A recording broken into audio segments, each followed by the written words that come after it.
A very good evening. This is the World News at 6 on Voice of the People 96.1 FM. My name is Uduak Daniel. Here are the top stories. Tinubu signs for executive orders to curb multiple taxation. Reps order probe fraudulent app developer risks dismissal. Court grants Abba Kyari 150 million naira bail. And on the foreign scene, Sweden jails Kurd for financing terrorism after Turkey calls for crackdown. And in the world of sport, Boma fires Katsina to NPFL.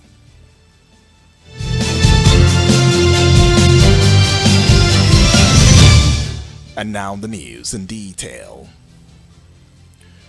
President Bola Tinubu has signed 4 executive orders, which includes the suspension of the 5% excise tax on telecommunication services, as well as the excise duties escalation on locally manufactured products.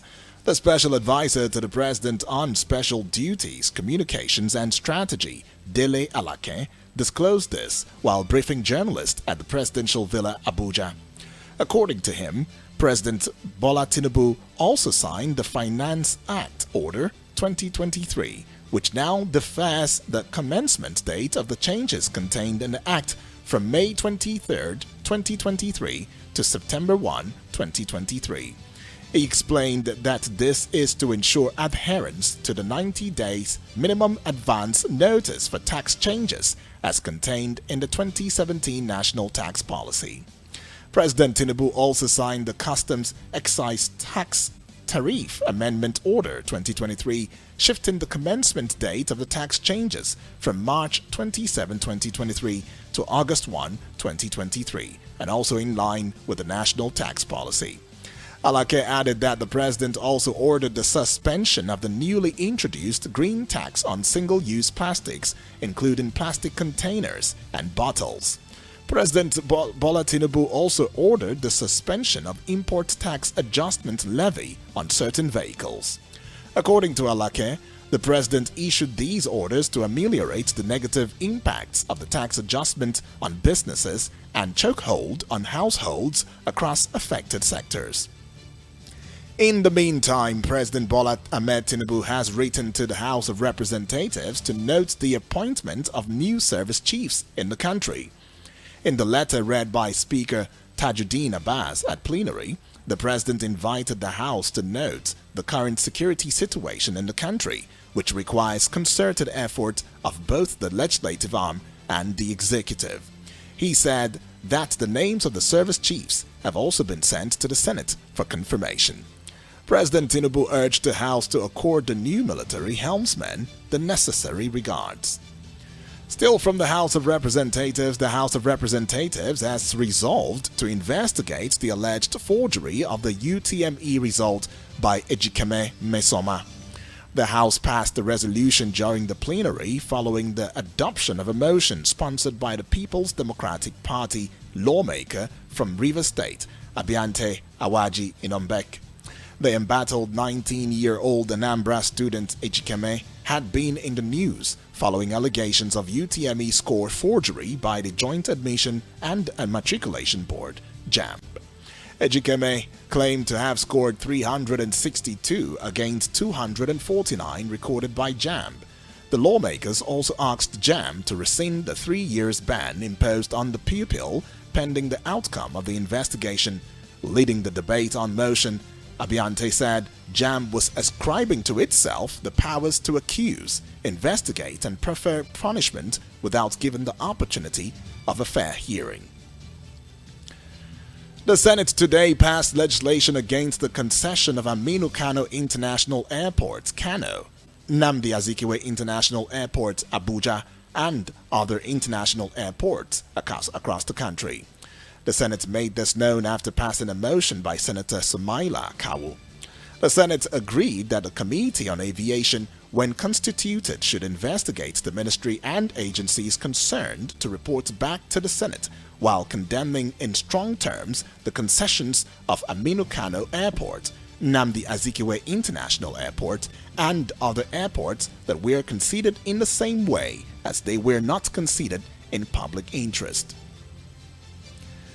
And now let's take you to some court matters. Federal High Court in Abuja has granted suspended DCP Abba Kyari 50 million naira bail in a charge in which he and two of his siblings were accused of failing to declare assets to the National Drug Law Enforcement Agency, that is the NDLEA.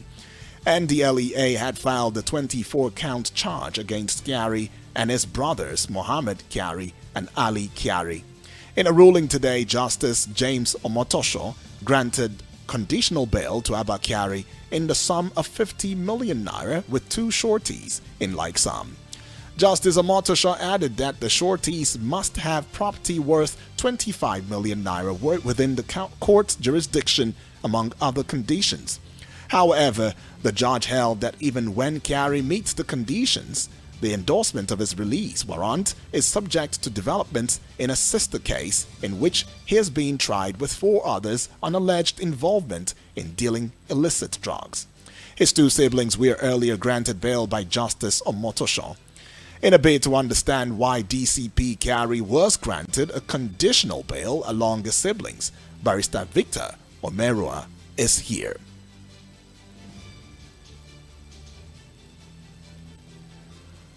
Good evening, sir, and thank you for joining us at this time. Hello? Hello, Barrister? All right, we would get to connect with the barrister in a short bit as we're still trying to get through to him. Let's also look into the fact that there are some very pertinent questions that have been raised in regards of this particular story. And there is a need to shed more light, on these matters. And that is why we are trying as much as we can to contact the barrister. Hello, barrister. Hello? Hello? Hello, barrister. Can you hear me? Okay. Well, we cannot bring that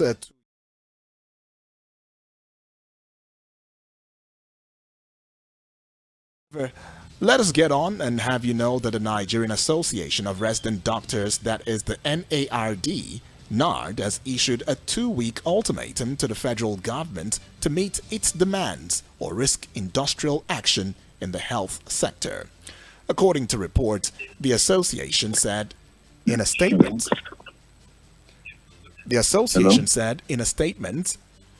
after an online extraordinary National Executive Council meeting. The statement was signed jointly by NARD's National President Dr. Innocent Orji, Secretary General Dr. Chikezie Kelechi, and the Publicity and Social Secretary Dr. Umar Musa. Recall that members of the association embarked on a 5-day warning strike on May 17 and also called on the federal government to address its concerns before May 29. Otherwise, there would be industrial disharmony. The industrial action was embarked upon after the 2-week ultimatum issued to the federal government on April 29, which expired on May 13 without the issues being addressed. Also joining us on the news this evening to shed more light on the big fight between doctors and the federal government is the Vice President of NARD, Dr. Nnamdi Ndezuma. Hello, Doctor. Good evening and thank you for joining us.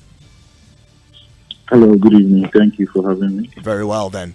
So let's look into the matter, in-depthly. So earlier this year, a memorandum of understanding was signed between NARD and the federal government.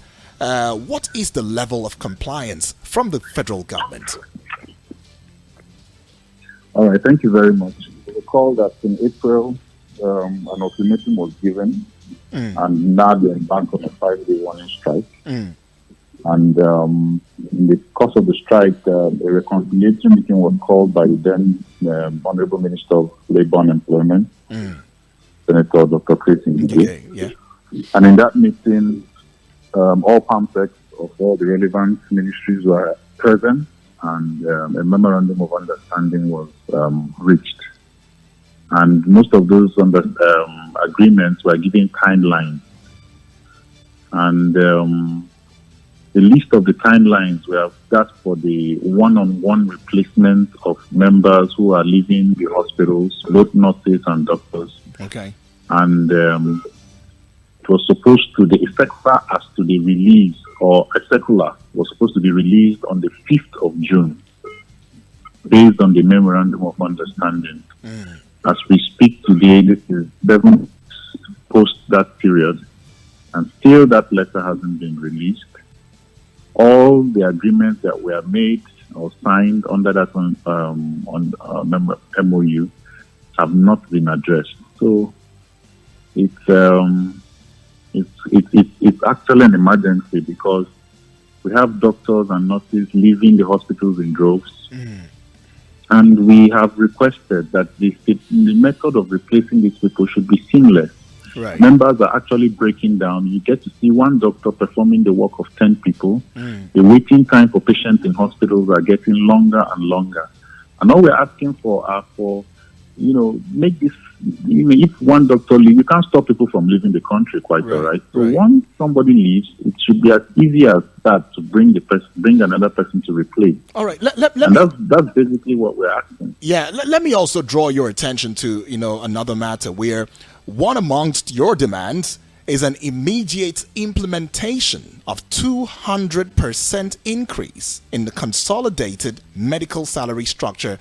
Now, isn't that over ambitious? Well, I wouldn't say that, because the 200% was actually arrived at from pure calculations and statistics and data. Okay. The consolidated medical salary was came into play in 2009 and was to be reviewed every 5 years. From 2009 till date, it hasn't been reviewed. Oh. And it was made during the time when, it was made based on the prevailing economic circumstances at that point in time. So for the price of fuel, the exchange rate, all those were considered at that point when this was done. So, and we're talking about brain drain. We're talking about the fact that doctors, nurses, health workers are leaving the country. And based on the statistical data we have, this is basically because of remuneration. If we don't take this as an emergency, then I don't know what we will do. Well, in line with that, a new administration has just come aboard, right? Even though government is a continuum, why couldn't you wait for the government to form its cabinet and probably set businesses rolling before pressing your demands? Well, in the wisdom of the government, if I may say, the MOU was not signed by politicians. It was signed by the permanent secretaries, who are civil servants and are currently in the office. So none of those MOUs were signed by people that are not currently there. So, and as you said, the government is a continuum.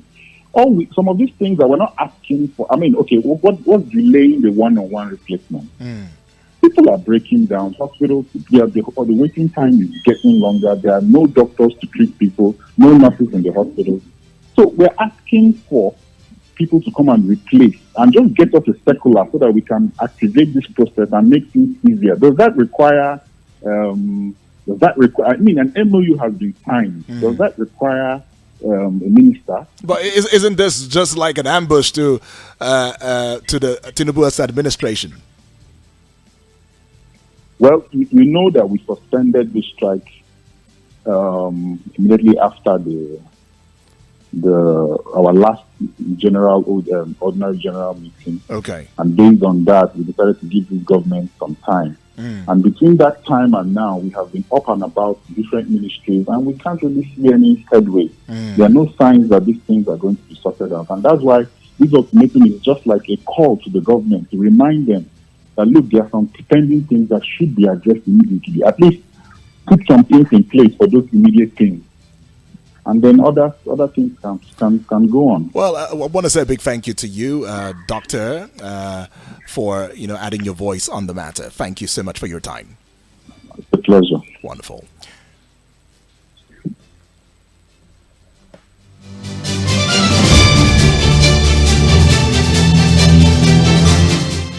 You are listening to the World News at 6 on Voice of the People 96.1 FM. After the break, foreign stories.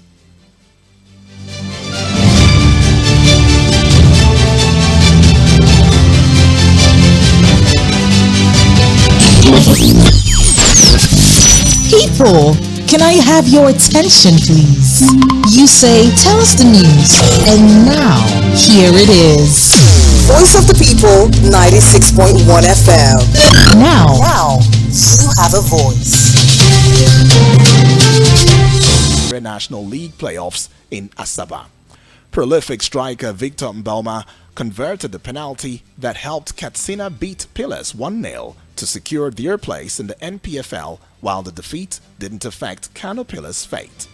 Pillars topped the Northern Conference with 6 points and a superior goals difference, but followed by Katsina, who also had 6 points.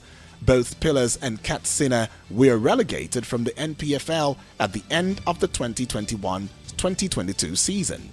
Meanwhile, 5-time champions of the NPFL, Heartland of Owerri, completed the quartet of the new sides in the top flight after coming back from a goal down to beat Sporting Lagos 2-1.